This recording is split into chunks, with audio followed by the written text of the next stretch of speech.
वर्णानामर्थसंघानां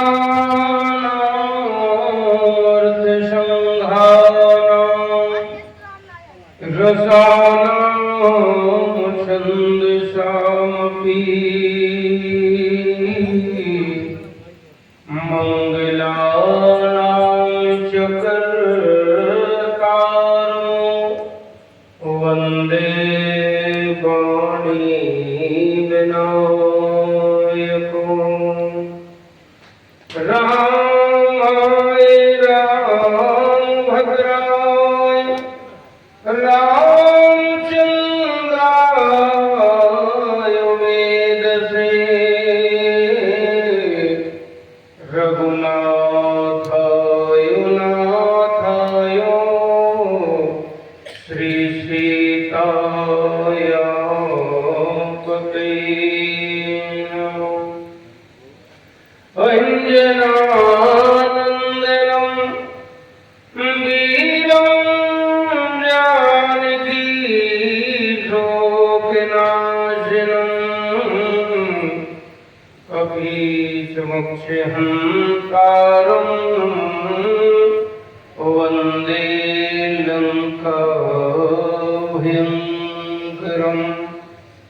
नारायणं नमस्कृत्य नरं चैव नरोत्तमं देवीं सरस्वतीं व्यासं ततो जयमुदीरये। हे हनुमंत बिराजियो कथा होत तुए आज, सुच सेवक तुम राम के मैं चरणों का दास। लेते सदा सुध दीन की सहज दया के धाम, जननी जनक इस जीव के भैया प्रभु श्री सीताराम। जयति कौशलाधीश प्रभु मर्यादा की खान, प्रभु के पावन पगों में मेरा बारंबार प्रणाम। सिया मांडवी उर्मिला सुट कीरत बरिवान, चार सुमन चारों रतन तुलसी करत प्रणाम। बंदो तुलसी के चरण जिनकी लो जग काज, कलि समुद्र बूढ़त लख्यो प्रगट्यो सत्य जहाज। बोलिए जगत गुरु गोस्वामी तुलसीदास जी महाराज की। सभी लोग बोले भगवान का जयकारा, पीछे वाले भी बोले बोली राजा रामचंद्र महाराज की। सत्य सनातन धर्म की। अकार करुणा के धाम जगत नियंता जगदाधार सर्वव्यापक सर्वत्र कौशल्या वरदनंदन भगवान श्री सीताराम जी के पावन चरणों में कोटि कोटि प्रणिपात। प्रातःमणि परम पूज्य संत श्री हनुमान जी महाराज के पावन चरणों में कोटि कोटि वंदन। महाराज काशी विश्वनाथ भोले बाबा की असीम अनुकंपा से 9 दिवसीय पावन श्री राम कथा का अलग लाभ ले रहे हैं। हमारी समस्त भावमयी उपस्थिति में श्रोतागण जो सुदूर अंचलों से चल के आए हैं, दूर दूर गांव से, विचार करो। और तेगी बाजार के तो एक आधा ही 2 लोग इकट्ठे होंगे। गजब भाई गांव है, विचार करो। गांव गजब है कि दिया की एक कहावत है पुरानी कि दिया के तले अंधेरो। उनको मतलब नहीं है केवल अपने काम से ही मतलब है, लेकिन भगवान की कथा हर कोई नहीं सुन सकता है। जो रसिक होते हैं वही विचार करो। जिस प्रकार से तालाब में कमल खिलता है तो भौरा अपने आप पहुंच जाता है उसका पराग लेने के लिए, तो जो रसिक होगा वो दौड़ के अपने आप चला आएगा।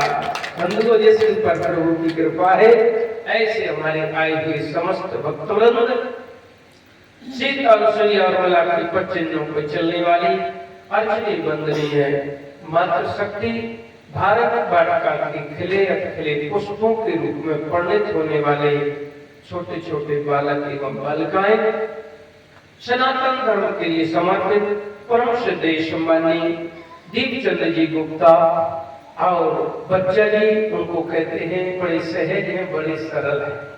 और उनके दोनों पुत्र बेटा अजय जो इंजीनियर है और एक हर्ष है, तो हर्ष के तुम ये दो नाम का तो बुरा उसके अंदर हर्ष ही रहता है, कभी क्रोध की भावना में नहीं रहता है।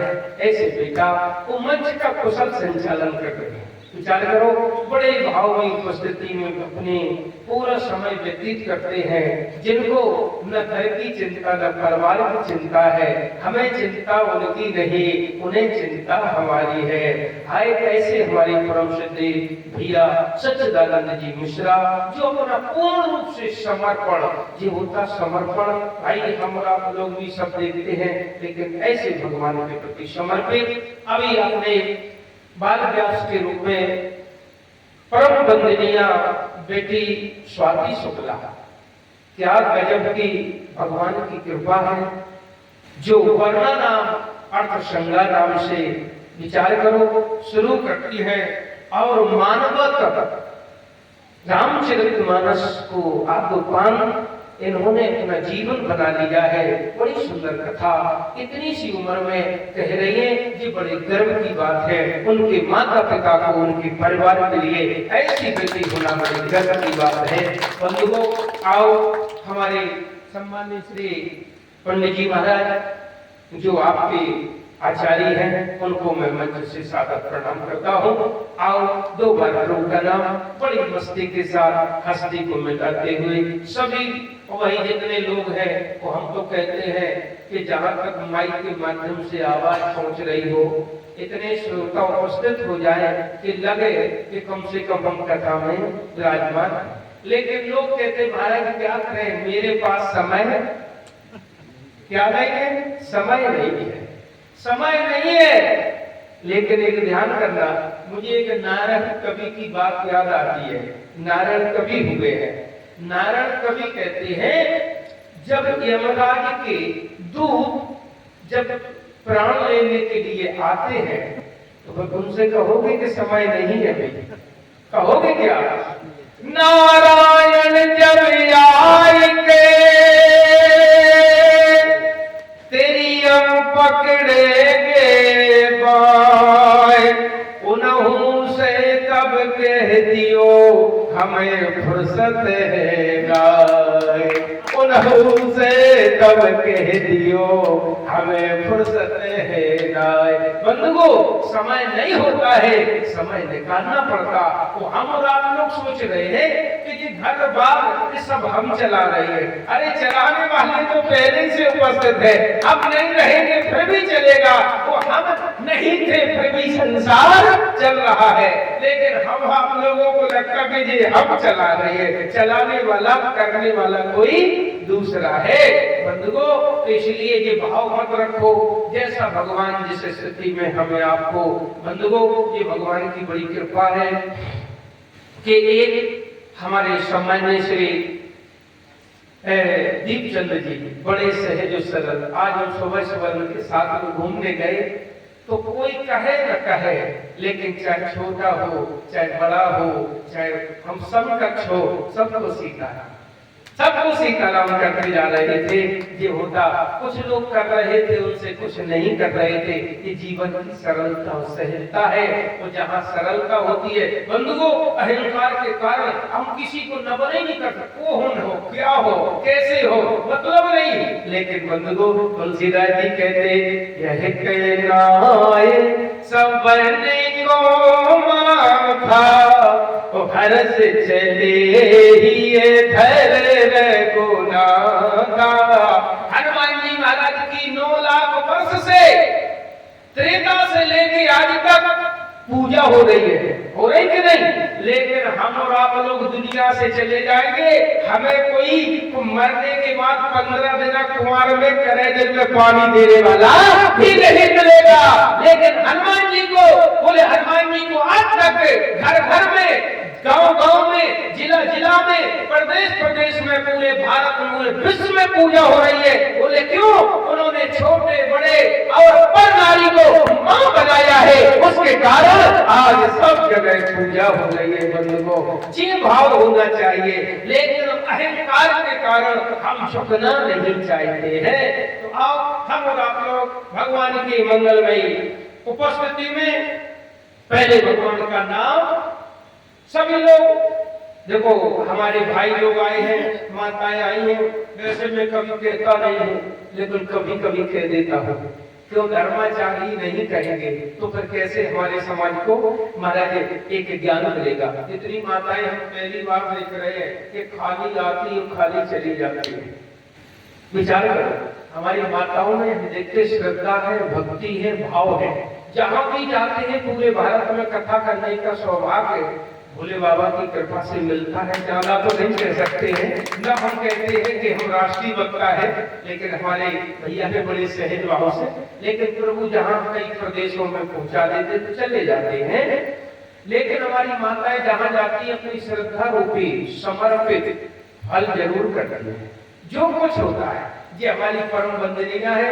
भगवान भी आते हैं तो इनके ही लिए आते हैं। बंधुओं, अभी कथा में बताएंगे, वो आप भी जहां देखो किसी के यहाँ घर में जाओ, ध्यान करो, किसी रिश्तेदारी में जाओ, कथा में जाओ, तो कुछ ना कुछ अगर नहीं है कुछ तो तुलसी दल लेके ही आओ, पुष्प लेके ही आओ, क्योंकि ये रावण नहीं है।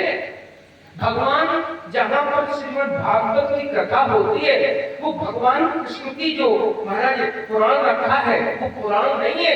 ये है क्या? ये हम और आप लोग कहते रावण, रावण नहीं है। बाल कांड प्रभु पाण अयोध्या कटि मन मोहे, उदर बनो आरान हृदय किसकिंधा सोहे। किसकिंधा हृदय है, सुंदर ग्रीव, सुंदर कांड जी हमारी क्या है? बोले जी हमारी गला है। उसके बाद लंका कांड क्या मुख है और मस्तक उत्तर कांड है। तो यह जानो कि जिस श्री रामायण श्री राम तन है, इस श्री रामचरितमानस को प्रणाम करो तो भगवान का स्वरूप ही जान के वाङ्मय ग्रंथ है, इसलिए हम और आप लोग प्रणाम करते हैं। बोलिए राजा रामचंद्र महाराज की। हाँ, आपको सब देना है। हाँ, हर सिर पे सीताराम। हाँ, हम और आप लोग बैठे हैं, ऐसी बात नहीं है। कौन की छत्र छाया है? अरे सिर पे सीताराम, फिक्र फिर क्या करना, तेरे सिर पे सीताराम, फिक्र फिर क्या करना, तेरे सिर पे सीताराम, फिक्र फिर क्या करना, तेरे सिर पर सीताराम, फिक्र फिर क्या करना, तेरे बिगड़े बनेंगे काम, फिक्र फिर क्या करना, तेरे बिगड़े बनेंगे काम, फिक्र फिर क्या करना, क्या करना, क्या करना, क्या करना, तेरे बिगड़े बनेंगे काम, फिक्र फिर क्या करना, तेरे बिगड़े बनेंगे काम, फिक्र फिर क्या करना, पितु रघुबर श्री जानकी मैया, पितु रघुबर श्री जानकी मैया, पितु रघुबर श्री जानकी मैया, पितु रघुबर श्री जानकी मैया, फिर क्यों परेशान हो भैया, फिर क्यों परेशान हो भैया, कटेंगे फिक्र फिर क्या करना। तेरे कटेंगे कष्ट तमाम, फिक्र फिर क्या करना। तेरे सिर पे सीताराम, फिक्र फिर क्या करना। तेरे सिर पर सीताराम, फिक्र फिर क्या करना। मेरे बिगड़े बनेंगे काम, फिक्र फिर क्या करना। तेरे बिगड़े बनेंगे काम, फिक्र फिर क्या करना। बोलिए राजा रामचंद्र महाराज की। जननी जनक जाना, संसार में आए क्या क्या जाना। बोले जननी जनक जाना, भाई और बहन जाना, देह जाना गेह जाना, पत्नी पुत्र जाना है। और क्या जाना। शत्रु जाना मित्र जाना, सखा स्नेही जाना, अकड़ जाना मकड़ जाना, सीखा ऐठ जाना है। और क्या जानते हैं हम और आप लोग संसार में। अपना बनाना जाना, अपना बनाना जाना, और काम मिटाना जाना, दीन दुखियार को भैया गला घोट जाना है। और क्या जाना। किसके पीछे। पैसे के पीछे मर्डर भी हो गया। आज एक अयोध्या में संत थे, उनके खाते में 7 करोड़ थे, तो उनके यहाँ खाना बनाने वाली जो एक महिला थी, उसमें निकल के आया कि संदिग्ध में उसको उठाया गया, क्योंकि महाराज जी ने भोजन किया, उनके मुख से झाग निकलने लगा और सब चेला अस्पताल ले गए, उस शरीर को त्याग दिया। अब पता नहीं क्यों कुछ रहस्य निकला उसका। तो मेरे कहने के तात्पर्य सब कुछ जाना, अरे पर कुछ भी न जाना बंधु। बोले क्यों। बोले जिसको नहीं जाना, जिसके पास जाना है। जिसको नहीं जाना, जिसके पास जाना है। बताओ एक दिन जाना है कि नहीं जाना है। सभी लोग कह रहे जाना है, इंतजार है। तुलसीदास जी कह रहे उमा कहूं मैं अनुभव तेरा, उमा कहूं मैं अनुभव तेरा। सारे हरि भाजन जगत सब पेरा, उमा कहूं मैं अनुभव पूना। महाराज खैरा खैरा दत्तू खैरा का अनुभव नहीं है। ये देवा की देव काशी विश्वनाथ भोले बाबा कह रहे देवी पार्वती सत्य क्या है। केवल भगवान का नाम है। असत्य क्या है। बोले हम और आप लोग असत्य की माया में लगे हुए हैं। ये जहां तक मेरी दृष्टि जाती सब अवस्था ही असत्य है। ईमानदारी से बताओ, असत्य करके बैठ जाएंगे तो कहाँ चलेगा। बेचारे असत्य है तो फिर हम तो सुबह से कुछ काम ही हम बंद कर देंगे है। लेकिन भगवान की बड़ी प्रबल माया है कि माया के कारण इस सब कुछ असत्य सा दिखाई देने वाला भी पर संसार मुझे सत्य दिखाई देने लगता है। तो मेरे कहने का तात्पर्य बंधुओं, भगवान का नाम ही सब लोग जानते हैं कि सत्य है। और आपने एक बहुत अच्छी बात बताई, बहुत सुंदर बात बताए। अरे जी बताओ, एक संत ने लिखा है चार ठोर कछु नर को। कहां का वैराग एक भाव दशा है। वैराग होता नहीं, वैराग किया नहीं जाता है, वैराग हो जाता है। वैराग होता नहीं है, वैराग है महाराज किया नहीं जाता है, वैराग हो जाता है।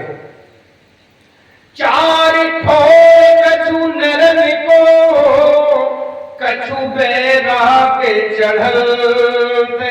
कहाँ कहाँ बैराग होता है? घर पे माए सबके निकटे, ओ कथा सुनते रहती अलते। चार जगह जीवन में व्यक्ति को बैराग का मन बनता है। कहाँ कहाँ? बोले कथा में बैठे हैं, जब ज्ञान भक्ति कर्म उपासना भक्तों की कथा सुनते हैं तो लगता है संसार सब कुछ छोड़ के अब तो बाबा ही बन जाए, ये संसार व्यर्थ है। वैराग होता है। अच्छा, दूसरा वैराग्य कहाँ है? बोले जिस समय किसी सब यात्रा के पीछे जाते हैं तो फिर जानते हो, जब वहां बैठ जाते हैं तो घर परिवार के लोग अंत्येष्टि क्रिया के लिए महाराज वहां प्रोग्राम बनाते हैं तो वैराग उत्पन्न होता है कि एक दिन हमको भी यहाँ आना है, ये संसार सब झूठा है, वहां वैराग होता है। और दूसरा वैराग्य कहाँ, तीसरा कहाँ होता है? जब जीव माँ के गर्भ से, हम सभी लोग माँ के गर्भ से आए हैं और सब लोग बाधा करके आए। आपको बता देते, हम सभी लोग माँ के गर्भ से आए, पूरी सृष्टि का हेतु माँ का गर्भ है। लेकिन जिस समय जब माँ के गर्भ में जब जीव होता है तो कौन सी उपाधि दी जाती है? बोले उसको कहते उत्तानपाद।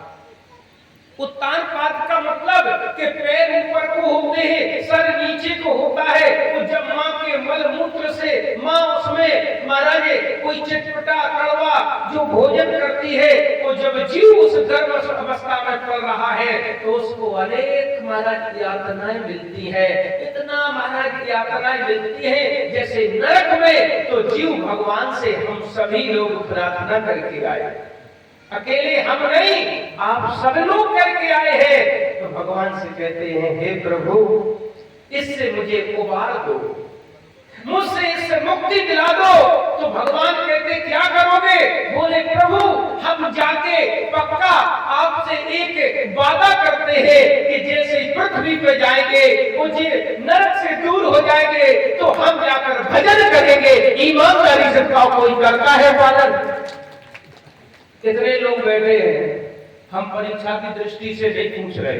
बताओ, ये भगवान ने सुंदर शरीर बनाया है, दिमाग बनाया, पूरे शरीर के हमारे एक एक अंग काम कर रहा है, एक एक अंग काम कर रहा है।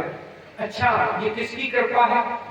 और जानते हो, अच्छा कभी कभी शुगर और बीपी और महाराज जाने तमाम चीजें बढ़ जाती हैं तो पूरा मेडिकल संगे लेके चलते हो। बोले महाराज बड़ी परेशानी है, हम तो गोली के ऊपर टिके हैं। तो विचार करो, और किसी किसी का जीवन ऐसा निकल जाता है जिनको एक भी गोली नहीं खानी पड़ती है, प्रभु की कृपा से उनका पूरा जीवन ऐसे ही निकल जाता है। तो मेरे कहने का तात्पर्य, जीवन में जिन चार जगह उन्नति, जब काम वासना से व्यक्ति निर्मित हो जाता है, अरे बोले कुछ नहीं है, ये तो संसार की माया है, बेकार है, केवल भगवान के भजन में ही सुख है, भगवान के भजन में ही सुख है और सुख नहीं है। तो मेरे कहने का तात्पर्य बंधुओं, चार जगह वैराग होता है।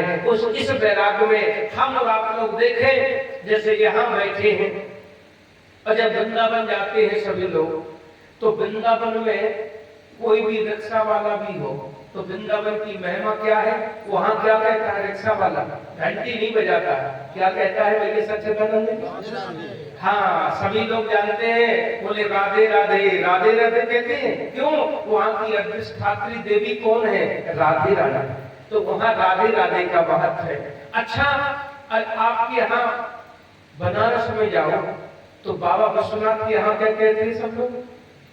जय विश्वनाथ, जय बाबा विश्वनाथ की बोलते हैं। अच्छा, उड़ीसा जाओ तो उड़ीसा में न जय विश्वनाथ की बोलते हैं, न वहां राधे राधे बोलते हैं। क्या कहते हैं? जगन्नाथ का भाव तो जगत पसारे हाथ। तो तीर्थ की अपनी अपनी महिमा है, लेकिन आपको राम नाम की महिमा के बारे में बता रहा हूँ। ईमानदारी से विचार कर लेना, जिस दिन वृंदावन का व्यक्ति मरता है, उसके सबके पीछे जब लोग चलते हैं तब कोई नहीं कहता कि राधे राधे सत्य है। उस समय सब लोग कहते राम नाम सत्य है, राम नाम सत्य है। चाहे विचार कर लेना, चाहे काशी का व्यक्ति मरे, तो चाहे हमारे उड़ीसा जगन्नाथपुरी का व्यक्ति मरे, उस समय कोई नहीं कहेगा कि जगन्नाथ का घाट उस जगह पसारे।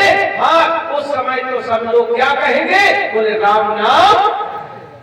इसलिए तुलसीदास जी कह रहे, बोले नामो सकल। अरे महाराज, आज ये नाम क्या है? बोले नामो प्रभाव। अरे जान से गोनी को ओ काल कोट पहले तीने अमी को राम सकल रामन तेय देगा ओ नाथ खगे आगे गनु बदेगा राम सकल नामन तेय देगा। सारे नामों में से श्रेष्ठ अगर कोई नाम है तो केवल राम नाम का है। उस राम नाम के ही द्वारा हमारी आपकी मुक्ति है, कलयुग में उसमें ही मुक्ति है। लेकिन एक महाराज तुलसीदास जी लगते हैं दोहा बली रावण में, जैसे जीव पृथ्वी पे आया तो होता क्या है? सभी लोग जानते हैं, ये माताएं जानती हैं कि जैसे ही बच्चा पृथ्वी पे आया माँ के गर्भ से तो होता क्या है? बोले पहले तो वो रोता है, रोता है, सभी लोग जानते हैं। तो अगर रोए नहीं तुझे माताएं कहेंगी पता नहीं जिंदा है कि हाँ मरा हुआ है। तो वो संत कह रहे, जब जन्मे तब बाल थे। हाँ, जब जन्मे जगत में आए, और जब जगत में आए, वो जब जगत में आए तो हमें एक छींक आ। वो जब छींक आई तो छींक जैसे ही आने लगी है, जब जन्मे तब छींक भई, छींक भई कहां कहां कर लो। ईमानदारी से बताओ, मां के गर्भ से उस जीव की कौन सी यात्रा है? मां के गर्भ से पृथ्वी पे पैर रख रहा है वो जीव, उसकी पहली यात्रा, पहली यात्रा है कि नहीं? वो पहली यात्रा में दो असगुन आ रहे हैं। कौन कौन से? एक तो रोना और एक छींकना। अजय जी बताओ, सुबह सुबह आप कहीं कानपुर के लिए निकलो, लखनऊ के लिए निकलो, बनारस के लिए निकलो, जौनपुर के लिए निकलो, तो जैसे ही घर से निकलो तो कोई तुम्हारे सामने रोने लगे तो क्या कहोगे? क्या कहोगे? असगुन हो गया। अच्छा, और उसके बाद कोई छींक दे तो अरे बहुत बड़ा सगुन है। विचार करो तो हम और आप लोग क्या कहते हो? बोले अब ऐसा करो कि आज का प्रोग्राम कैंसिल। बोले एक नहीं दो दो असगुन हो गए हैं। बोलिए राजा रामचंद्र महाराज की। श्री राम जय राम जय जय राम, श्री राम जय राम जय जय राम, श्री राम जय राम जय जय राम, श्री राम जय राम जय जय राम, श्री राम जय राम जय जय राम, श्री राम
दुलारे राम, कौशल्या के प्यारे राम, दशरथ राज दुलारे राम। है मुझे भरोसा तेरा राम, अपनी शरण में ले लो राम। मुझे भरोसा तेरा राम, अपनी शरण में ले लो राम। ले लो राम।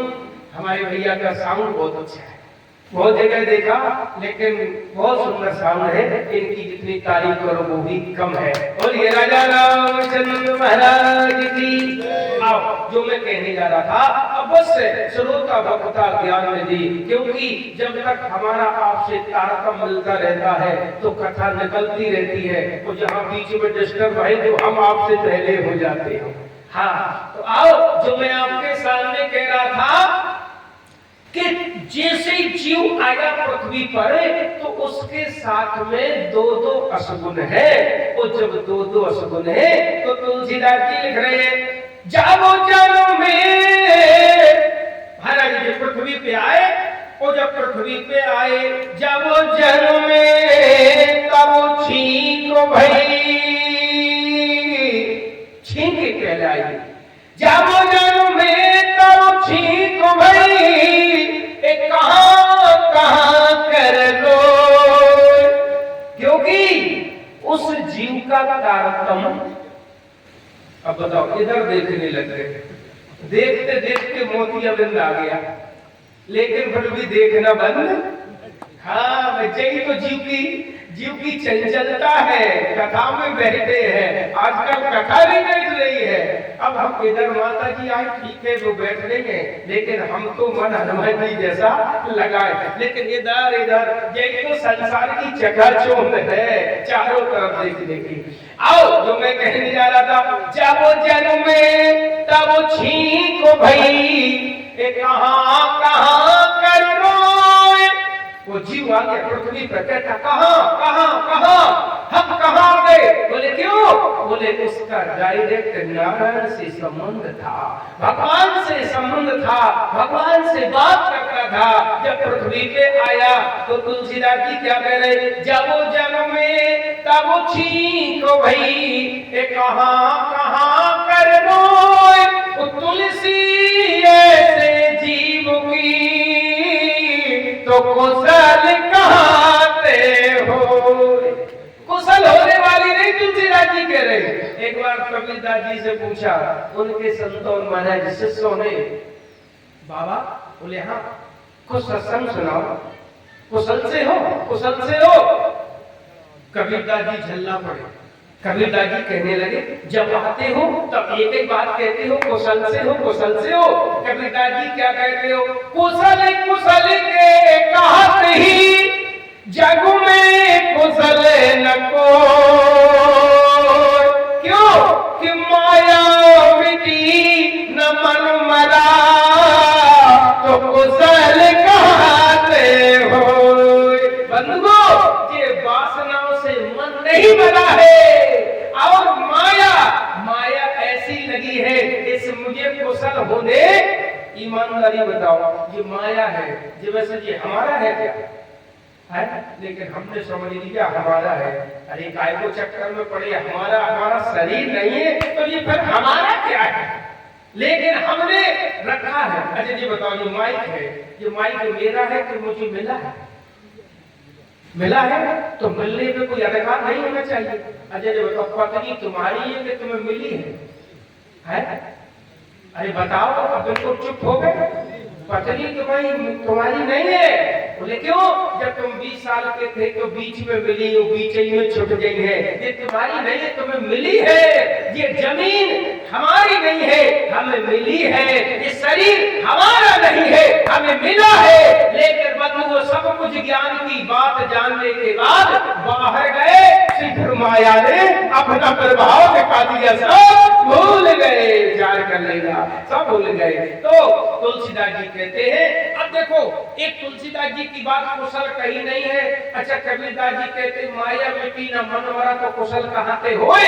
तो तुलसीदास जी से पूछा, बाबा क्या जीवात्मा को कुशल होगी? तुलसीदास जी ने कहा हाँ। बोले कब? तबला को जबला, तबला को जबला की समय वाचक है। तबला के कुशल जीव को, कब तक तबला की कुशल जीव को सपने मन बेसरा, वो जबला के भजत न भाव को शोक धाम तेरे का। जब तक जीवन में भजन नहीं होगा तब तक तुम्हें गंदो सुख शांति मिलने वाली नहीं है। अब आप कहोगे महाराज हम तो इतना भजन करते हैं, तुझे हमें सुख शांति क्यों नहीं मिल रही है? आपको एक उदाहरण जैसे श्रीमद् भागवत कथा का। महाराज श्रीमद् भागवत कथा में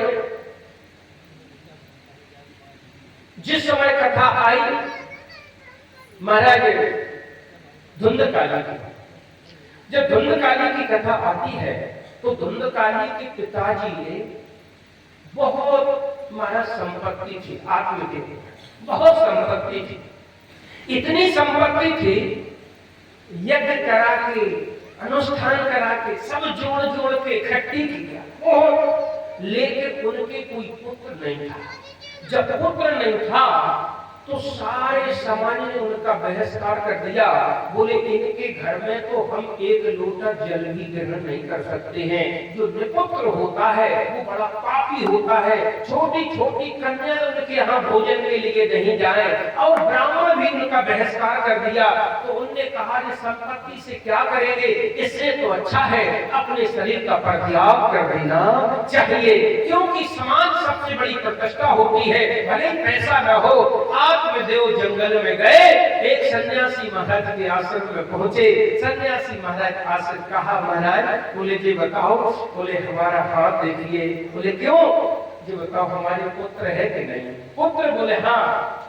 बोले आपके सन्यासी महाराज ने देखा, बोले आपके पुत्र एक जन्म की कौन कहे, आपके तो 7 जन्म तक नहीं है। तो बोले महाराज बस अब आपने मेरा हाथ देख लिया, बता दिया कि 7 जन्म तक पुत्र नहीं है, तो ये फिर आत्मदेव ही इसी आश्रम में अपने प्राणों का परित्याग करेगा।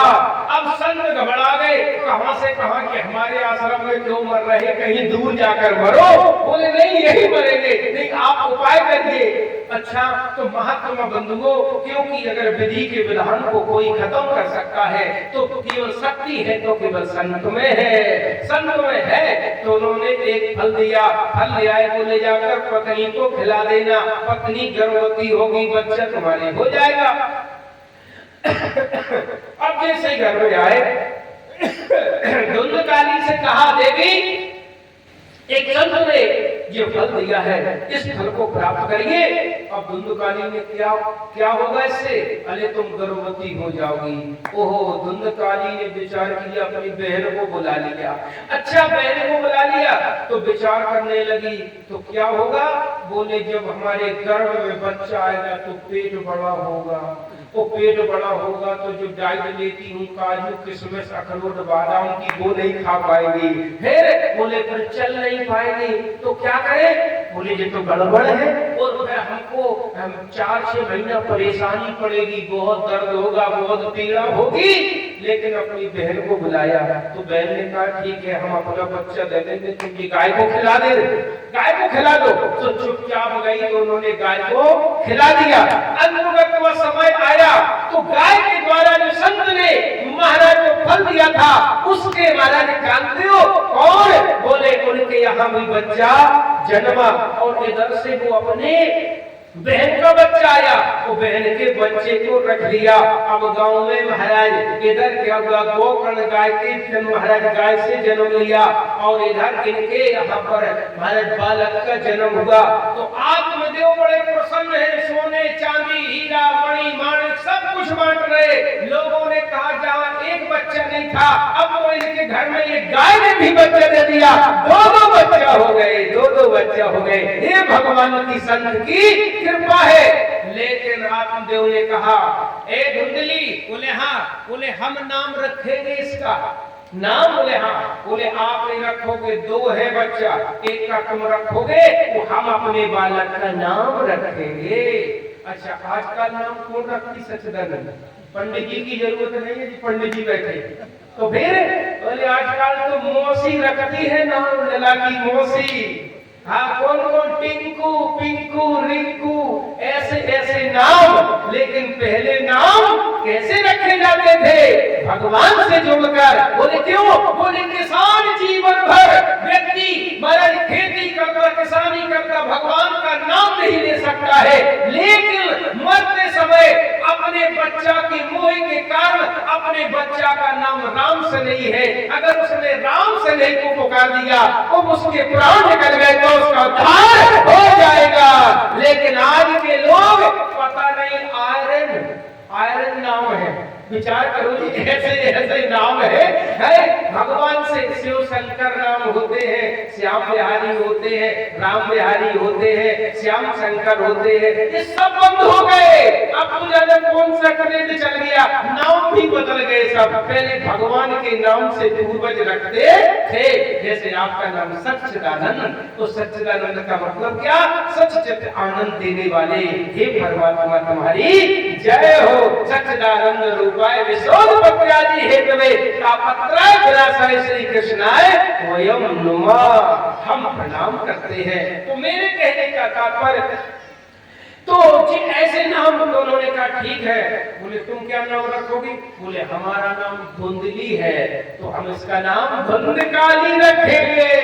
तो ठीक है, उनका नाम धुंधकाली हो गया, और इसका नाम महाराज गोकर्ण हो गया। अन्नोगत्य कथा तो बहुत श्रीमद् भागवत की सुनी होगी आप लोगों ने। लेकिन जब वो बालक बड़ा हुआ, तो जब संस्कार तो माँ के होते हैं, संस्कार तो जैसे ही बच्चा को कुएं के पास ले जाए, बोले देखो इसमें आवाज आती है, अच्छा तुम बोलो। बच्चे बोलते थे, पीछे से धक्का दे देता था, बच्चों को कुआं में गिरा देते। इतना दुष्ट प्रवृत्ति का था, कहीं गांव में आग लगा देता था। इतने उलाहने आते थे, इतने उलाहने आते थे कि पिता आत्मदेव आज महाराज परेशान हो गए और गोकर्ण को लेके जंगल की तरफ चले गए। बोले बेटा अब तो ऐसा करें, पहले तो मैं आत्महत्या करने जा रहा था कि चलो बालक नहीं है, अब बालक हो गए, अब मरना ही अच्छा होगा। तो आत्मदेव संत थे, महाराज गोकर्ण संत थे। गोकर्ण ने कहा पिताजी आत्महत्या करना जैसा जघन्य पाप होता है, इसलिए जो जगह पर महाराज जो जगह पर वासना है, लड़ाई है, झगड़ा है, उस जगह का परित्याग कर देना चाहिए। पिताजी आप जाओ तपस्या के लिए, हम भी तपस्या के लिए जाते। इधर ये बड़ा हुआ, जुआ खेल रहा है, शराब की बोतल फोड़ रहा है। और जानते हो शराब मुंह के लिए एक बोर्ड पे तो लिखा था क्या कि शराब पीने से 3 फायदा। गजब की बात है। हाँ, शराब पीने से 3 फायदा।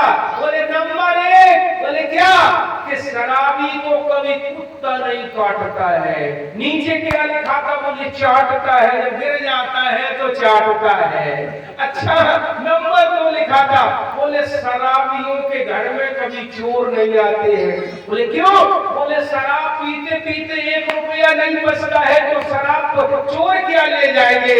अच्छा, और नंबर 3 लिखा था कि शराबियों को कभी बुढ़ापा नहीं आता है। बोले क्यों? बोले इतनी ड्रिंक करते, इतनी शराब पीते हैं कि बीच में सीधा। हाँ, तो उसने क्या किया? बोले उसने आज अन्य अत्याचार पापाचार इकट्ठा करने के बाद अब बंधुओं, पिता तो चले गए थे, माल रखा था, सोना चांदी, पिताजी ने अनाप शनाप पंडिताई में पैसा इकट्ठा किया, यज्ञों में सब कुछ इकट्ठा धन अर्जित कर लिया। ध्यान कर लेना, एक आपको बात बता रहे हैं कि आपकी अगर भाग्य में पैसा नहीं है तो आपका रखा हुआ चला जाएगा, वो अगर आपके भाग्य में है तो चल के आपके पास आ जाएगा, चल के आ जाएगा, चल के आ जाएगा बंधुओं। अब उसकी माँ को तंग करने लगा, तो एक दिन माँ धुंधली गई, कुआं में गिर गई, कुआं में माँ गिर गई। अब होता क्या कि कोई नहीं, केवल अब 2-4 वेश्याएं आ गई। रात दिन महाराज सेवा में पैसा लुटा रहे, जुआ खेल रहा, शराब पी रहा, गलत सारे कार्य कर रहा है। वेश्याओं ने सोचा बहुत खतरनाक है, बहुत खतरनाक है, तो क्या करें? बोले अपन लोग सलाह बनाओ। तो वेश्याओं ने सलाह बना के और महाराज उसके चारपाई से हाथ पैर बांध के गड्ढा खोद के उसी में दफना दिया। वो दफनाने के बाद ऊपर से मट्टी लौट दी, मर गया। मरने के बाद बहुत दिनों बाद महाराज गौकर्ण जी आए, गांव में पूछा माता कहाँ है? बोले कुआं में चली गई। अच्छा भाई? बोले भाई का पता नहीं। अच्छा? बोले भाई भी मर गया लगता है। अच्छा? बोले हाँ। तो सीधे चले गए कहाँ? गिया जी पिंड करने के लिए। गिया जी पिंड करने के लिए गए। और आपको बता देते, जो आत्मा पापी होती है, दुष्ट होती है, उसके गिया में भी श्राद्ध करने से उसकी मुक्ति नहीं होती है। लेकिन वो सीधे चले गए गिया में श्राद्ध करने के लिए, उधर से लौट के आए और रात में अपने घर में सो रहे थे। उसी समय वो महाराज आज धुंधकारी छल बल के साथ में प्रकट हो गया। कहीं सुअर का रोग, कहीं भैंसा का रोग, कहीं छल करने लगा। आज महाराज उसी समय आज गौकर्ण ने अंजलि में जल लिया और जैसे छींटे मारे, तुम कौन हो, प्रकट क्यों नहीं होते हो? आज वो रोने लगा, भैया मैं हूं आपका भाई धुंधकाली, तुम भूत कैसे बन गए? बोले जहां पर आप लेते हो यहीं पर हमें कुछ वैश्याओं ने मार के दफना दिया है। अच्छा, तो हम तो तुम्हारी गिया श्राद्ध करने गए। बोले नहीं भैया, हमारी मुक्ति नहीं हुई है। मुक्ति कैसे होगी? बोले मुक्ति होगी तो केवल श्रीमद् भागवत कथा से ही होगी। और वो भी कौन कथा? विचार कर लेना, ये गाने वाली बजाने वाली नहीं, आज गाने वाले बजाने वाली चले। कौन सी भागवत? जो व्याकरणाचार वाले आचार्य हो, शुद्ध हो, छौल कर्म 7 दिन न करे, एक टाइम फलाहार करे, उनके द्वारा जब देववाणी कि श्रीमद् भागवत कथा का मूल पाठ होगा तो आज भी घर में अगर कोई प्रेत आत्मा है तो आज भी श्रीमद् भागवत के पाठ से उद्धार हो जाएगा बंधुओं। तो मेरे कहने का तात्पर्य, जीवन में कितना भी पैसा कुछ कर लो, अगर कहीं आपके जीवन में गलत आ गया तो वो इसी तरह से चला जाएगा। आओ अब आपके भगवान की मंगलमयी कथा बहुत सुंदर श्रवण कर रहे थे। और वही तो वो समय तो समय है, अपनी रफ्तार से चलता ही है। हाँ देखो 4 बज गए, पता ही नहीं लगा कि 4 कब बज गए हैं। लेकिन आओ अभी सुंदर विद्या के द्वारा कथा श्रवण किए। महारानी पार्वती मैया भगवान शंकर से प्रश्न कर रहे हैं। कितने प्रश्न हुए हैं बताते हैं संत? 14 प्रश्न किए, कहीं कहीं 16 प्रश्नों का। पार्वती ने बच्चे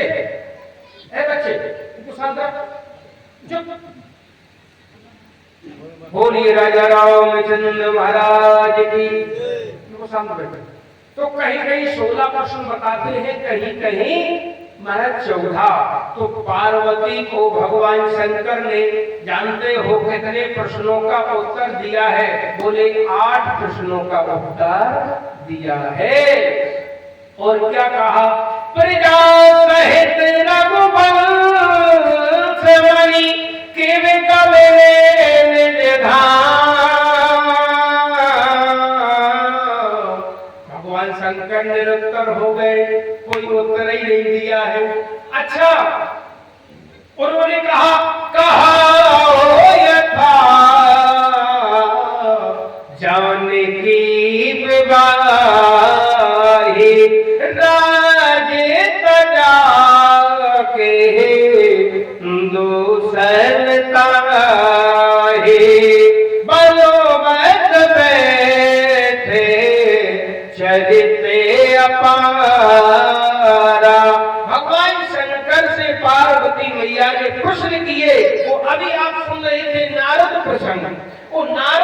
प्रश्न के लिए कहा, गिरिजा चकित भई सुनिबानी, भीष्म नारद भगत। नारद भगत विष्णु भगवान ज्ञानी, नारद जी तो विष्णु भगवान के भक्त थे, लेकिन कारण कवने श्राप मुनि दीना, का अपराधे रमापत कीना, यही प्रसंग मोहे। विचार करो, पार्वती को बहुत कथाएं सुनाई भगवान शंकर ने, लेकिन पार्वती ने किसी के लिए कहा कि सुनो, बताओ है किसी प्रसंग के लिए कहा है। अभी आप वृंदा की कथा के लिए कहते हैं, हाथ जोड़ के पार्वती देखो ऐसा है, वृंदा की कथा सुनाता। अच्छा, और चरित्रों की कथा भगवान शंकर कहते गए, पार्वती सुनती गई, लेकिन हाथ नहीं जोड़े। और जैसे ही नंबर नारद जी का आया, तुलसीदास जी लिख रहे, गिरिजा चकित भई सुने बानी, ओ नारद विष्णु भगत पुनि ज्ञानी, का अपराध रमापत कीना, यह प्रसंग मोहे कहो पुरारी। बस हमारा, अच्छा देखो क्यों कहा पार्वती को, पार्वती ने इसलिए कहा कि पार्वती को विश्वास है। किस पर है? ईमानदारी से बताओ, इतने लोग बैठे हमारे सामने, पार्वती के गुरु कौन है? आहा, क्या बात है। तो नारद जी गुरु है, तो हमें केवल गुरु की कथा सुननी है और किसी की नहीं सुननी है। इसलिए पार्वती ने हाथ जोड़े, बोले नारद विष्णु भगत पुनि ज्ञानी। तो क्या करे, बोले यह प्रसंग मोहे कहो पुरारी, मुनि मत मोहे आचरज भारी।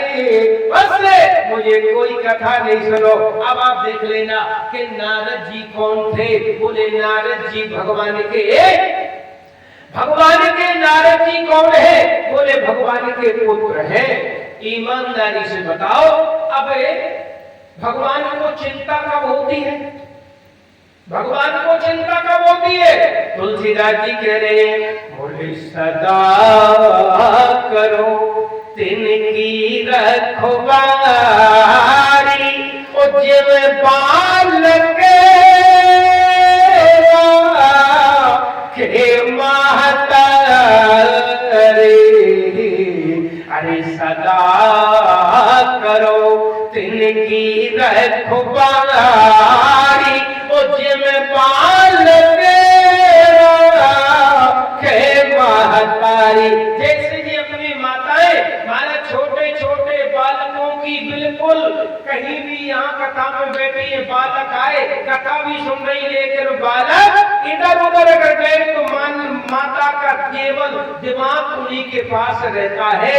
ऐसे ही जितने भी भगवान के भक्त हैं, भगवान सदा भक्तों की रक्षा के लिए तत्पर रहते हैं, जैसे माताएं अपने छोटे छोटे बालक का लालन पालन सब कुछ करते हैं। एक ध्यान कर लेना, अब भगवान ने सोचा कि नारद जी हमारे पुत्र हैं, और लेकिन नारद जी जा कहाँ रहे?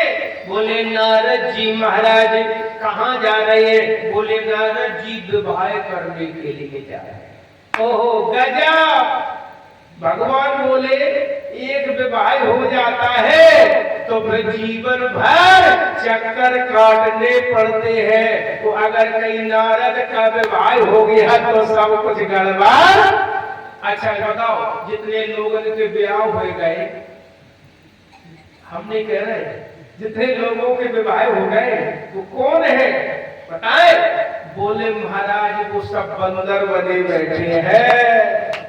हाँ बंदर, गजब की बात है। फिर इनका गुस्सा तो फिर आगे आप लोग तो ऐसे फिरते, भैया क्या बताए, गृह मंत्री है, अगर भाई इनकी डांट नहीं सुनेंगे तो गृहस्थी नहीं चलने वाली है। तुलसीदास जी कह रहे, बोले क्या? नारी विवश सकल। आहा क्या बात, एक नहीं कौन? अरे नारी विवश नर सकल गोसाई, नाचे नृत्य मरे कट की नारी, नारी विवश नर सकल गोसाई। बंधुओं, तुलसीदास जी कह रहे हैं जैसे मदारी जब बंदर को लाता है तो वो कहता हाँ, बोले ब्याह जाकर विवाह करके, बोले हाँ, बोले उठाओ गाड़ी, चला गया, बोले उधर से आओ, इधर से उधर, किसके कारण? वो मदारी का डंडे के कारण नाच रहा है, नाच रहा है। तो तुलसीदास जी कहते नारी विवश नर सकल गुसाई, और नाचे नटे मरकट की नाई। बंदर बने बैठे हैं। और अगर आपको बताएं तो अगर गृहस्थी से दूर रहना है तो फिर क्या करना? तो बोले ऐसा करो कि नारद जी को बंदर बनाओ। बंदर? बोले हाँ। अब आप जैसे ही बंदर बनने के लिए, अभी कथा सुनी आपने, बंदर बनने के लिए जब नारद जी सुंदरता मांगने के लिए गए कि आपन रूप देव प्रभु मोई, वो आन भात नहीं, हमें और कुछ नहीं चाहिए, केवल अपना रूप दे दो। भगवान बोले रूप? बोले हाँ। बोले क्यों? हमारे अंदर एक इच्छा हुई। किसकी? बोले इच्छा हुई विवाह की। हम सोच रहे कि कम से कम विवाह तो हो ही जाए। अच्छा? बोले हाँ। तो तुम्हारे रूप से नहीं होगा? अरे हम सफेद दाढ़ी वाले आदमी हैं, लोग क्या कहेंगे? हम सफेद दाढ़ी वाले आदमी हैं, हम क्या कहेंगे? अच्छा, और फिर सफेद दाढ़ी चंदन लगाए, हम बाबा हैं, तो हमें वो राजकुमारी हमें स्वीकार नहीं करेगी। और आप 33 कोटि देवताओं में सबसे सुंदर है, अपना रूप दे दो। भगवान बोले चिंता मत करो। नारद जी गए थे सुंदर बनने, लेकिन बन क्या गए? बन क्या गए? बंदर, बंदर बन गए। जब बंदर बन गए तो उसी समय जो रुद्रगण थे, भगवान शंकर ने रुद्रगणों से कहा कि जहां नारद जी बैठे हो स्वयंवर सभा में, वहां जाकर तुम बैठ जाना, बस पूरी रिपोर्ट कार्ड नारद जी की हमें बताना। तुम क्या करोगे? बोले उससे तुम्हें क्या लेना देना, तुम पूरा रिपोर्ट कार्ड नारद जी का हमको बताना। बोले ठीक है। बंधुओं, नारद जी के कितने रूप बन गए? बोले नारद जी के बन गए 3। नारद जी के बन गए 3। एक तो नारद जी समझ रहे हम विष्णु भगवान का रूप लिए बैठे हैं। अच्छा, और वहां पूरी स्वयंवर सभा में जानते हो नारद जी ने जैसे प्रवेश किया है तो तुलसीदास जी लिख रहे नारद जाने सबई शेर नावा। सारे समाज को नारद जी दिखाई दे रहे, वो नारद जी समझ रहे हम विष्णु भगवान है, लेकिन बंदर, बोले बंदर किसको दिखाई दे रहे रुद्रगण दोए ते जानत सब भे। नारद जी के अगल बगल में रुद्रगण बैठे। और बताए आपको, अगल बगल वालों से बहुत होशियार है। खतरा तो अगल ही बगल वालों से है, जहां है जहां अगल बगल वालों से है। हमारे मूंछों वाले दादा बैठे कह रहे 2 लोगों से हमें खतरा लग रहा है, अगल बगल वालों से। होली राजा रामचंद्र महाराज की। तो अगल बगल वालों से खतरा है। अब महाराज तुलसीदास जी कह रहे नारद जी देख रहे थे कि विश्व मोहिनी माला लेके कब आती है और कब गले में माला पड़ती है। बंधुओं, विवाह एक ऐसा है, बताएं? बोले हाँ। बोले ऐसा? अच्छा। बोले जब तक हुआ नहीं तब तक तो बड़ा आनंद है। अच्छा, विवाह का एक रिजल्ट एक संत बता रहे थे। बोले क्या? बोले विवाह जिनके हो गए, ईमानदारी से बताओ, मैं तो थोड़ा सुनो, जिनके विवाह हो गए उनसे पूछो कहे भैया तुम्हें सुख है? तो कहते हैं का बताए महाराज, जागना से ब्याह हुए बहु, बागना से हमाओ पाए तो तरी नहीं लग रहा है, हमें तो दिन भर चाव परत है। महाराज जीवन में अगर भलो चाहो तो ब्याह कभी नहीं करो। देखो एक और पक्ष बता रहे, बोले जिनके हो गए। अच्छा, जिनके नहीं हुए बोले उनसे पूछो क्या भैया तुम ब्याह नहीं भाव तो बोले क्या बताए अगर ब्याह हो जाए तो बढ़िया गरम गरम भोजन मिलती चाय मिलती व्यवस्था होती ब्याह नहीं भाव तो हम परेशान है वो जिनके हो गए वो कह रहे हो गया तो हम परेशान है ये जीवन गृहस्थी ऐसा है जैसा विवाह का सुख है जिनके हो गए वो सुखी नहीं है वो जिनके नहीं है वो भी सुखी नहीं है।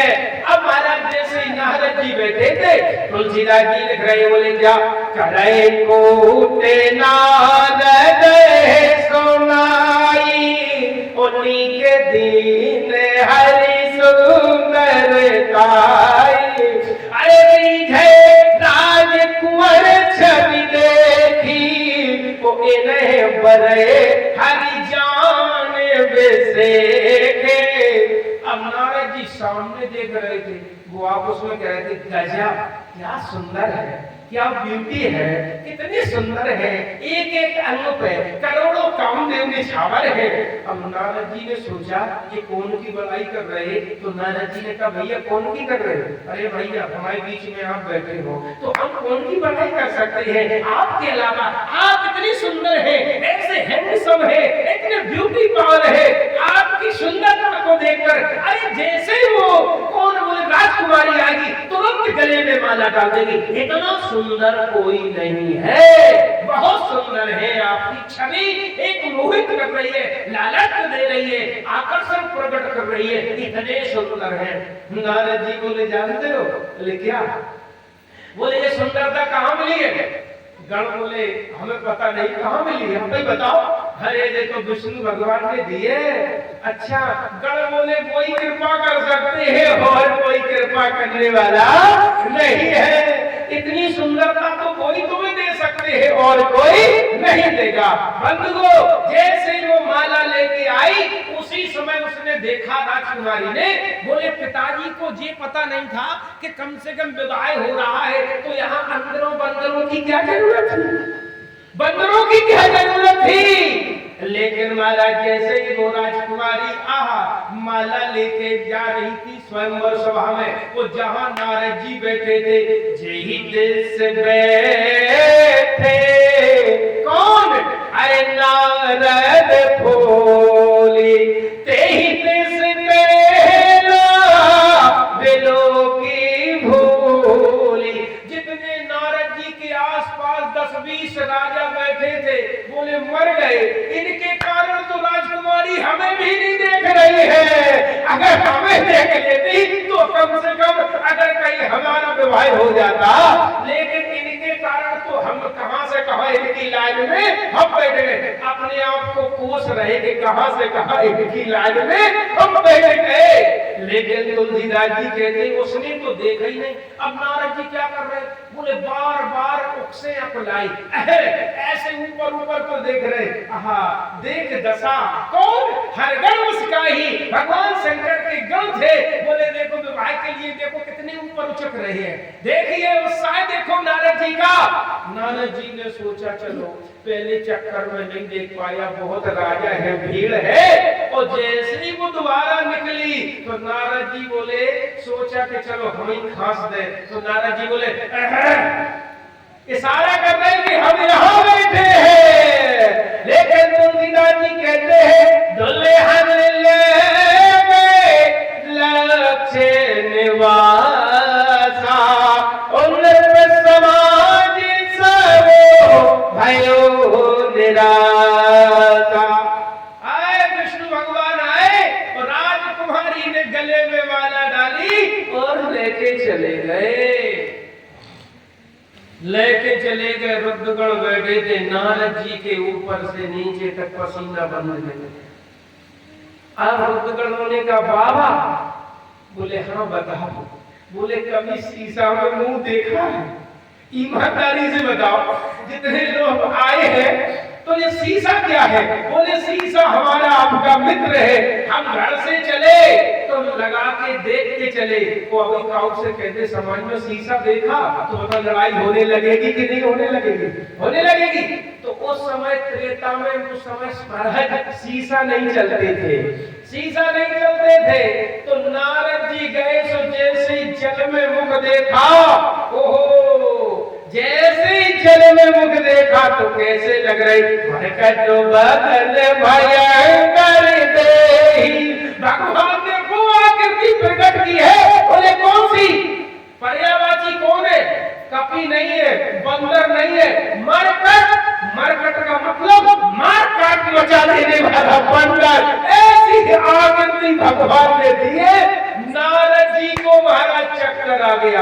और आपको बताए देते शीशा, ये शीशा बहुत है, गजब है, लड़ाई भी करवा सकता है। आपको पुराने जमाने की बात बताए कि पहले लोग इतने ज्यादा पढ़े लिखे नहीं थे। गांव गली में पहले मेला लगता था। सो एक है गांव का आदमी, आपके जैसे आपके तेजी बाजार जैसे कस्बा में आया, मेला लगा था। तो जानते दीपावली पे पहले पुराने जमाने में गांव में मेला लगते थे। हाँ, तो वो आया बेचारा। वो पहले अठन्नी चोन्नी 5 पैसा 10 पैसा तो हमने देखे, हमने चलाए। हाँ, चोन्नी है, 5 पैसा है, 20 पैसा है, 10 पैसा है, अठन्नी है। तो व्यक्ति आया तो उसने जीवन में कभी शीशा नहीं देखा था। शीशा, तो जब शीशा नहीं देखा था तो शीशा की दुकान पर पहुंचा तो देखा उसने। अब वो जानता हो शीशा में कभी देखा हो तो पता लगे, तो उसका फोटो दिखाई दिया। तो दुकानदार से बोला, क्या भाई साहब? बोले हाँ। बोले जी भाई साहब इसमें आ रहे, कितने की दोगी? इसमें आ रहे। मतलब शीशा में उसका प्रतिबिंब दिखाई दे रहा था। दुकानदार बोला, चाहे भाई साहब बके चाहे शीशा बके, हमें तो बेचना है। बोले 50 पैसे का। 50 का? बोले हाँ। तो जैसे ही उसने 50 पैसा दिया और उसने बंद किया, बढ़िया, वो जाके घर में बैठक में लगा दिया। घर में बैठक में लगा दिया। घर वार कोई जानते ही नहीं थे शीशा क्या होता है। और जैसे ही शाम के गया, भाई साहब चलो भोजन के लिए। अच्छा, सुबह चलो नाश्ता के लिए, चलो चाय के लिए, दोपहर में चलो भोजन। दिन में कम से कम 10 बार जाता था, 10 बार आता था।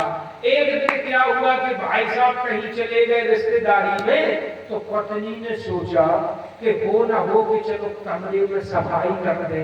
तो जैसे ही सफाई करने के लिए गई और देखा शीशा, वो शीशा में देखी अपनी फोटो। वो जब फोटो देखी तो चिल्लाने लगी, या तो जेई रहेगी इस घर में या फिर मैं रहूंगी। अच्छा, अब पता लग गया हमें। बोले क्यों? कि जी क्यों जाते थे इस कमरे में? जी जिस दिन से बाजार गए मेला, तब से हमारी सोच लेके आए हैं, ये सोच है। अब तो बहू रानी को क्रोध 7वें आसमान पे।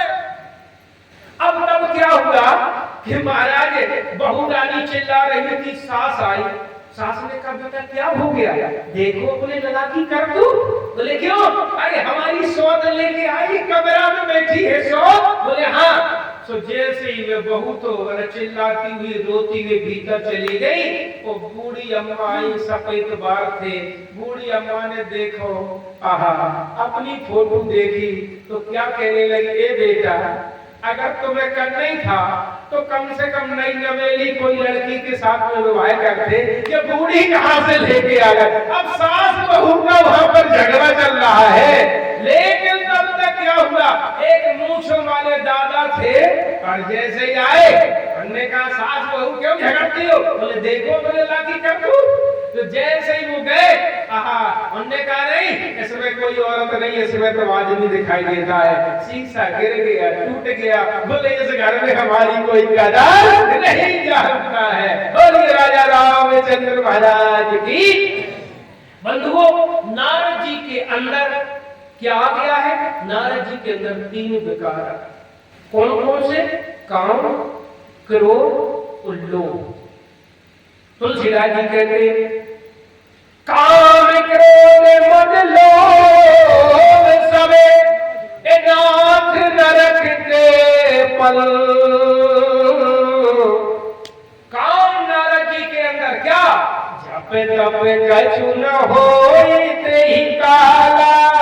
फिर हे विधि में लय कमल विधि वाला। ये रखी पूजा, ये चंदन, ये माला, जप तप कछु नहीं हो रहा है। अच्छा, काम वासना उत्पन्न हो गई और उसके बाद मन गिर गई छोट जन गाठी, ऐसो लगो जैसे लोभी के रुपया छूट गए हो। तो लोभ भी है और महाराज क्या बोले महाराज काम भी है, वो क्रोध श्राप की मरी हो जाई, वो जगत मोरे उपहास करा। आप क्रोध देते महाराज, श्राप दे देंगे तो काम क्रोध लोभ तीनों उत्पन्न। बताओ अगर तीनों बेकार आ गए तो कहां जाओगे? नरक में जाना पड़ेगा है। नरक में तो तुलसीदास जी बोले नारद जी जा रहे थे। जब नारद जी जा रहे थे भगवान ने सोचा अगर कहीं हम बीच में प्रकट नहीं होते हैं, इन्हें तो रोड पकड़ लिया है नरक का, तो ये नरक में हमारा बच्चा है, हमारा दास है, तो अगर कहीं चला गया तो फिर गड़बड़ हो जाएगा। तुलसीदास जी लिख रहे बीच पल थे मिले धर्म जाए। कौन कौन है? संगे रमा सुई राजे कुमारी। अच्छा इतने लोग बैठे ईमानदारी से। ये तीन क्या है? बोले काम क्रोध लोभ।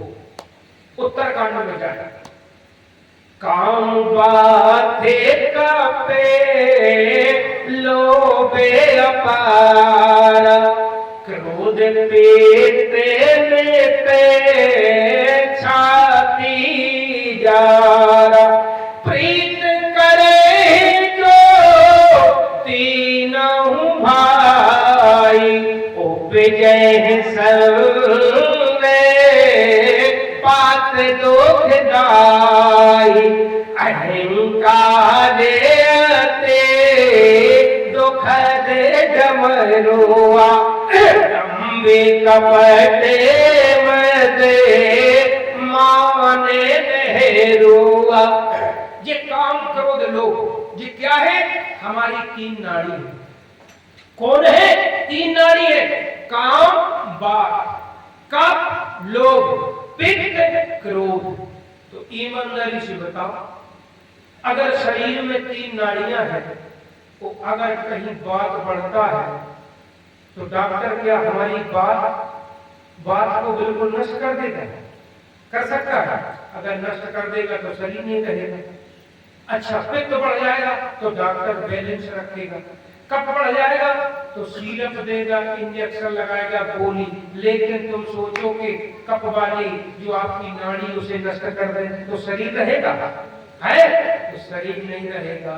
तो अगर तीन जो काम क्रोध लोभ हैं वो हमारे सब के अंदर है तो हमें सबको नरक जाना पड़ेगा। जाना पड़ेगा। ईमानदारी से बताओ अगर काम नहीं होगा तो बताओ जी ब्रह्मा की सृष्टि का सर्जन होगा? बोलते जाओ। काम होगा। काम अगर नहीं होगा तो ब्रह्मा की सृष्टि का संचालन होगा। अच्छा बताइए कामना का मतलब क्या है? कि हम और आप लोग ऋषि मुनि की संतान है, ऋषि मुनियों की संतान है। ईमानदारी से बताओ ऋषि मुनियों जो काम वासना को करते थे किसके लिए? केवल सृष्टि के हेतु के लिए। सृष्टि के हेतु के लिए काम करते थे, ना कि काम वासना हमारे अंदर प्रबल हो जाए। ईमानदारी से विचार कर देना अगर कहीं तुम केवल संतान उत्पत्ति के लिए काम करोगे तो तुम्हें नरक में नहीं जाना पड़ेगा।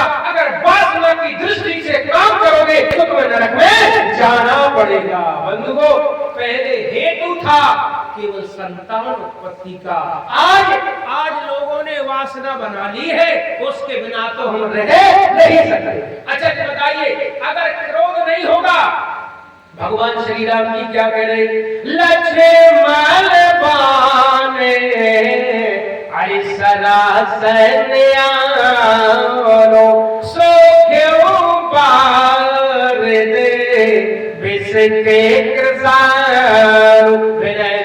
जल जल गए 3 दिन भी बोले राम सकोप का भय बिन होए न पे। तो श्री राम जी को क्रोध अगर हमारी भारत की सीमा पाकिस्तान के बॉर्डर पे लगी है तो अगर कहीं भारतीय जवान आज महाराज एलओसी पे खड़े हुए हैं, अगर क्रोध नहीं करेंगे तो बताओ आतंकवादी भारत में प्रवेश, क्योंकि देश की रक्षा सीमा पे तैनात अगर कहीं एलओसी पे भारत का वीर है तो हम और आप लोग भी सुरक्षित है। अगर कहीं हमारे सेना के वीर अगर क्रोध नहीं करेंगे तो आतंकवाद फैल जाएगा। अच्छा ईमानदारी से बताओ कि क्रोध की बात रही, क्रोध कहाँ आना चाहिए? तुम्हारी कोई अस्मिता को, कोई तुम्हारे माँ बाप को गाली दे, कोई पत्नी बेटी को छेड़े, उस समय क्रोध तुम्हारा जायज है। और दिन भर क्रोध में अगर बोतल से भरे रहो तो क्रोध आपका हानिकारक है।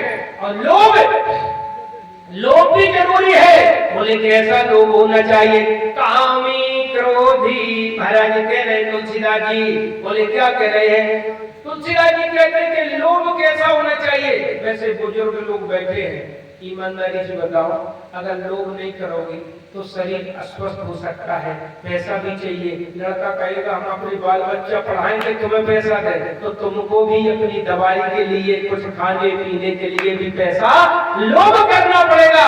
तो काम क्रोध लोभ मतलब क्या है? बहुतात किसी की नहीं होना चाहिए। अगर बहुतात हुई तो खतरा है, तो अगर बैलेंस में रहोगे तो कोई खतरा नहीं है। नारद जी के अंदर तीनों विकार प्रबल रूप से बढ़ गए थे, इसलिए भगवान को आज नारद जी ने अनेक प्रकार से श्राप दी। वो कथा अपने लोगों ने सुन ली है। अब आओ आगे की कथा। तुलसीदास जी कहते हैं स्वयंभू मनु आरो सत्य रूपा, उचिते भय नर से अनुपा, दंपति धरो आज रलनी का, अजहु गाओ सुरप जिन कर ली का, होए न विषय विराग भवन बसत भाचोथ पने, हृदय बहुत दुख लाग जन्म गयो हरि, किसके बिना? जन्म गयो हरि भगति बिन। आहा, आज महाराज मनु जी कहाँ के राजा थे? मनु जी कहाँ के राजा थे? आप सभी लोग बड़े अच्छे श्रोता है हमारे, बताते हैं मनु जी ब्रह्मा वैवर्त के महाराज राजा थे। कोई कहता है अयोध्या के राजा थे, लेकिन चित्रकूट को बोलते हैं ब्रह्म वैवर्त। वहां के राजा मनु जी थे, वहां के राजा महाराज मनु जी थे। ईमानदारी से बताओ मनु जी को कब गिलानी हुई? मनु जी को चौथे पल में गिलानी हुई। किस लिए हुई? कि हमारे जीवन में सब कुछ है, लेकिन हमारे जीवन में भजन। अच्छा आप लोग बैठे हो, सब चौथी महाराज चौथी अवस्था वाले बैठे हो, ईमानदारी से कभी विचार किया एकांत में? पत्नी, लड़का, धन संपत्ति, घर मकान, मोटरसाइकिल, नाती पोता सब कुछ है, लेकिन जिसकी कृपा से ये सब कुछ है, जिसकी कृपा से सब कुछ मिला, वो मुझे परमात्मा आज तक नहीं मिला है। भांत भांत भोग मिले, विचार कर लेना, क्या क्या मिला? भांत भांत भोग मिले, अंगहु अरोग मिले, सुख के संयोग मिले, जीवन की बाटी में सुयश और नाम मिले, तो धन और धाम मिले, लेकिन राम न मिले तो सब काम मिले माटी में। जीवन में अगर राम नहीं मिले तो फिर जीवन में सब बेकार मेरा हो गया है। बताओ अच्छा जीवन का हेतु हमारा आपका क्या है? जीवन का हेतु क्या है? हेतु भगवान की भक्ति है। लेकिन बंधुओं अगर भक्ति नहीं करते तो हम में और पशु में क्या अंतर है? बोले क्यों? पशु भी आहार, भय, निद्रा और सोच की क्रिया हम करते हैं, पशु में होती भोजन वो भी करता, अच्छा आहार वो भी करता, निद्रा वो भी लेता, मैथुन वो भी करता, हम भी करते हैं। ईमानदारी से बताओ तो इंसान में और फिर पशु में अंतर क्या रह गया? क्या अंतर रह गया? लेकिन बंधुओं, मानव तन प्राप्त करने के बाद अगर कहीं भी हमारा मोक्ष होगा तो केवल इंसान का होगा, जानवर का नहीं हो सकता है। इसलिए तुलसीदास जी कहते हैं, बोले महाराज होए न विषय विराग। मनु जी कह रहे हैं जीवन में विषयों से वैराग्य नहीं है। होए न विषय विराग, भवन बसत बाचोथ बने। तो फिर गए बहुत दुख लागे, जन्म गयो हरि भगति बिल। जीवन में भगवान की भक्ति ही सर्वोपरि है। अगर भक्ति नहीं है, तुलसीदास जी कह रहे भगत ही रे सोहे कैसा, बिन जल बारे दे देखिए जैसा। भगत हीन बिरंच के में होई, सब जीवे समो प्रिय मोह सोई। भगत हीनो बिने सब सुख कैसे, लवन बिना व्यंजन जैसे। ये माताएं भोजन बनाती है, सबके घर में बनाती है। अच्छा बताओ ईमानदारी से, एक उदाहरण के तौर पे, जे माताएं बढ़िया पनीर बनाए, दाल बनाए, सारे व्यंजन बनाए, सब्जी बनाए, सब कुछ बनाए, और जिस समय तुम्हारे सामने परोस दिया जाए, और जैसे ही तुमने एक टुकड़ा गिलास में लगाया और कहेंगे अरे क्या बनाया, बोले हमने सब कुछ बनाया। देखो बड़ा बनाया, हमने दाल बनाई, भात बनाई, तरकारी बनाई, पनीर बनाई, छोले बनाए, मटर बनाए, बैंगन बनाए, भिंडी बनाए, सब तुम बनाया। बोले सब तो तुमने बनाया, लेकिन नमक तो एक में भी। तो बताओ आप खाओगे? हैं? नहीं खाओगे। तो जिस प्रकार से बढ़िया फर्स्ट क्लास आपका भोजन बना है, सब कुछ मसाले इन्होंने डाले हैं, लेकिन अगर राम रस नहीं है तो भोजन बेकार है। ऐसे ही तुम चाहे सोने की अंगूठी पहनो, सुंदर हो, लंबे हो, गोरे हो, खरे हो, सब कुछ हो, नाक नक्शा अच्छो है, आंख बढ़िया काम कर रही, कान बढ़िया काम कर रहे, लेकिन अगर भक्ति नहीं है तो शरीर कैसे बेकार। बोले जैसे सब्जी में नमक नहीं ऐसे बेकार, ऐसे ही मेरा शरीर भी बेकार है बंधुओं। तो सबसे अच्छा जीवन में क्या होना चाहिए? बोले भक्ति। आप कहोगे भक्ति कहाँ मिलेगी? हमारे तेजी बाजार के दुकानदारों को भक्ति मिलेगी? बोले क्यों? बोले भक्ति की कोई दुकान नहीं खुली है। भक्ति कहाँ मिलेगी? कि कामी क्रोधी लालची। हाँ, कामी क्रोधी चुगलखोरा है, कामी क्रोधी लालची, इलते भक्ति न हो। वो भक्ति करे को भक्ति करे कोई सूरमा, जाति परल कुल खोय।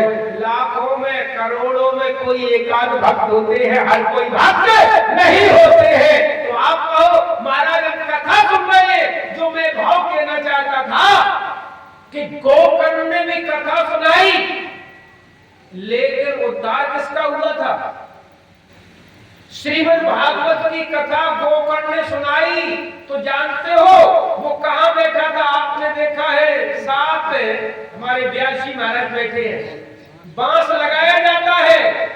बोले बांस लगाया जाता है 7 गांठ का। उसने कहा कि भाई धुंधकाली ने मेरा शरीर तो नहीं है, छाया है, हम कैसे सुनेंगे, कैसे उद्धार होगा? बोले बांस की गांठी में बैठते जाओ, तो जैसे एक दिन कथा होगी, एक गांठ फूट जाएगी तो अंदर तुम हवा के रूप में सुनते जाना। लेकिन बंधुओं 7 दिनों में बहुत सारे लोगों ने आज श्रीमद् भागवत की कथा गोकर्ण से सुनी। तो उद्धार किसका हुआ था? बोले उद्धार हुआ था तो केवल धुंधकारी का। और पूरे 7 दिनों में 7 बांस की गांठी फट गई और वो जाकर भगवान के समीप लोक में उसको जगह मिली थी। लेकिन सब लोगों ने जितने कथा सुन रहे थे बोले हमारा उद्धार क्यों नहीं हुआ? तो गोकर्ण कहने लगे बताए? बोले हाँ। बोले इसलिए नहीं कि तुम कहीं कथा में तो बैठे थे, मन धन पे जा रहा था, मन मोबाइल में जा रहा था, मन नाती में जा रहा था, मन घर जा रहा था। तो तुम लोगों ने मन से कथा नहीं सुनी, इसलिए तुम्हारा उद्धार नहीं होगा। और जो मन से कथा सुनेगा तो आज भी तुम्हारा उद्धार हो जाएगा। बंधुओं तुम्हारा महाराज गोकर्ण ने श्रीमद् भागवत की कथा जितने लोग रह गए थे उनको सुनाई। तो जानते हो उन सबके लिए विमान आया, वो भगवान के लोक के लिए पधार गए। बोलिए राजा रामचंद्र भगवान की। तो मेरे कहने का तात्पर्य अगर भाव नहीं है तो तुम खूब सुनो, चाहे सोए जाओ चाहे सुनो। आपको बताएं एक सेठ जी थे, क्षमा करना नहीं को कहीं सेठ जी हमारी बात कर रहे, आपकी नहीं कह रहे हैं, तो सार्वभौम की बात बता रहे हैं। एक सेठ जी थे, उनने जीवन में कभी सत्यनारायण की कथा नहीं कराई, कथा जानते ही नहीं क्या होती है। तो पत्नी कथा सुन के गई, बोले सुनो? बोले हाँ। बोले सुनते हो? बोले बताओ। अरे रात दिन तुमने मीटर ही पटका दे, 500 रुपए मीटर, 100 रुपए मीटर, 200 रुपए मीटर, कपड़ा ही कपड़ा बेचा है। कम से कम कथा हो गई है, जीवन में जो मीटर संगे नहीं जाएंगे। तो फिर बोले कम से कम कथा सुन ले, तो कथा कम से कम भगवान की साथ में जाएगी, भजन जाएगा, दान जाएगा। ये मीटर पटकते रहो, इनसे कोई होने वाला नहीं है। अब बुढ़ापा आ गया, लड़कों को छोड़ दो। तो बेचारे पत्नी के कहने से आए, वो जीवन में कथा तो सुनी नहीं थी। वो जैसे ही कथा शुरू हुई तो तुरंत ही उनको नींद आ गई। नींद आ गई, वो कथा चल रही थी, वो देखने लगे जो जो काम करता उसको वही रात दिन चिंतन रहता है। तो जैसे ही नींद आई तो नींद में बैठे